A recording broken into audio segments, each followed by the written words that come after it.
I'm going to try to explain to you guys, for those of you that do know and those of you that don't know. When you enter into a certain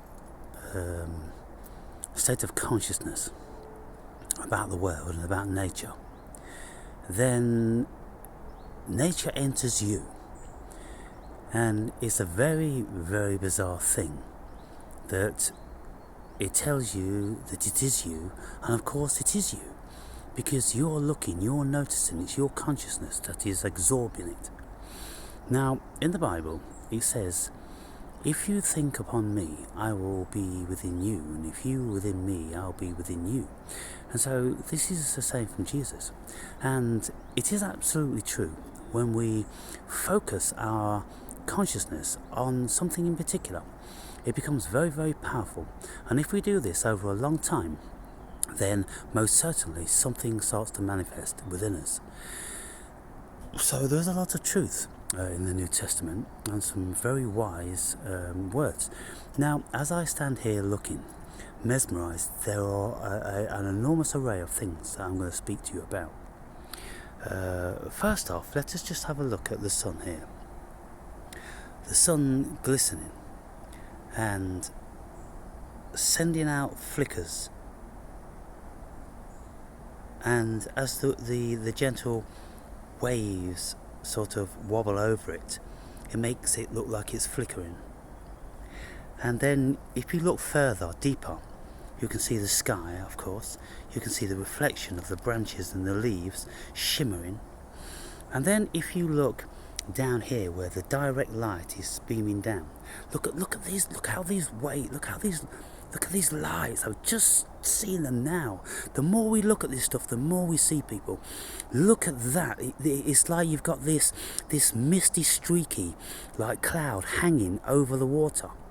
And water has this very, very bizarre effect whereby it seems to act like a hologram, projecting things above it in relation to light. And many people will be aware of stars, four-pronged stars, gleaming like brilliant phosphorus about 4 or 6 feet above a still lake or something like that.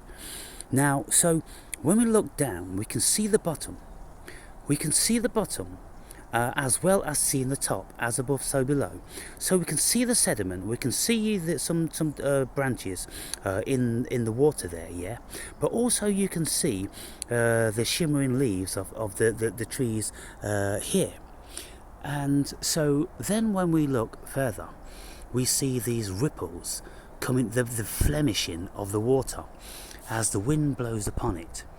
And there's a twig in the middle of this picture, and it's bobbing up and down, and light is flickering on it. Light is running up and down it, and to my eyes, they're orange or magenta light.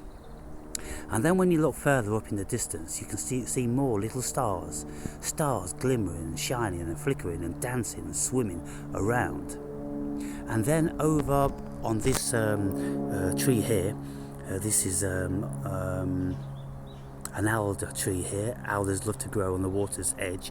You can see the flickering of the flemishing of the light, which is bouncing from the flemishing of the water, and it's giving the Flemish effect on the leaves. Now, just here, I don't know whether you can see it, maybe this is on the camera, there's a direct beam of light just coming down. But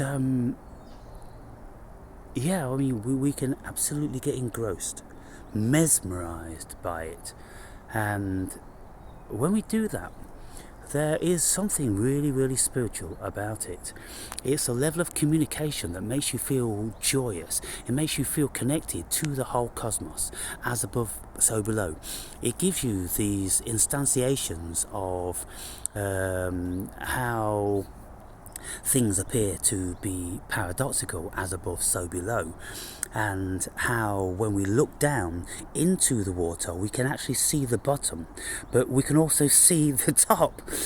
Isn't that bizarre? Due to the mirroring effect. So we've got like an overlay of a hologram. We've got like 2 holograms overlaid, and that is just a wonderful thing, isn't it? When we look into how holograms work, you get two laser lights shining on, I think it's two surfaces, and then when they reflect off, then you get this mid-air hologram, and it's absolutely fascinating to learn about. So then we're going to go up a little bit, and we'll see the enormity of these willow trees.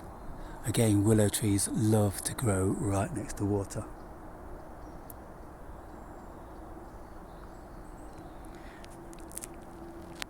And so every so often you'll see some activity below, and a bubble will come up, and the bubble will send out concentric circles, growing.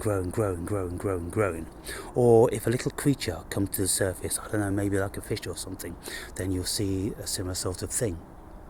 And so the more we observe, the more we see. And of course, if we change angles, like I'll change angle a little bit now, and just watch it. Just watch it for people on the big screen. Just watch it for a few minutes and just see what you see. You'll start to see more and more and more.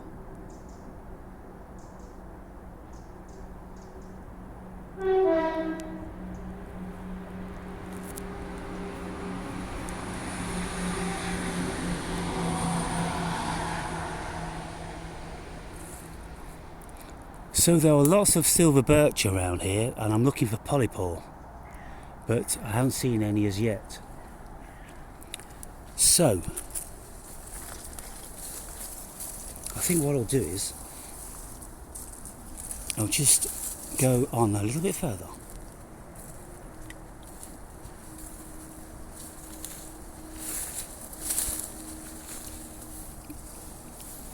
To get another perspective. Now, because the reflection of the sun has gone out of vision, then things won't be anything like as grand. And so, yes, nothing's happening, you see, nothing much. And so I'll end this video here, people, because you get the message here.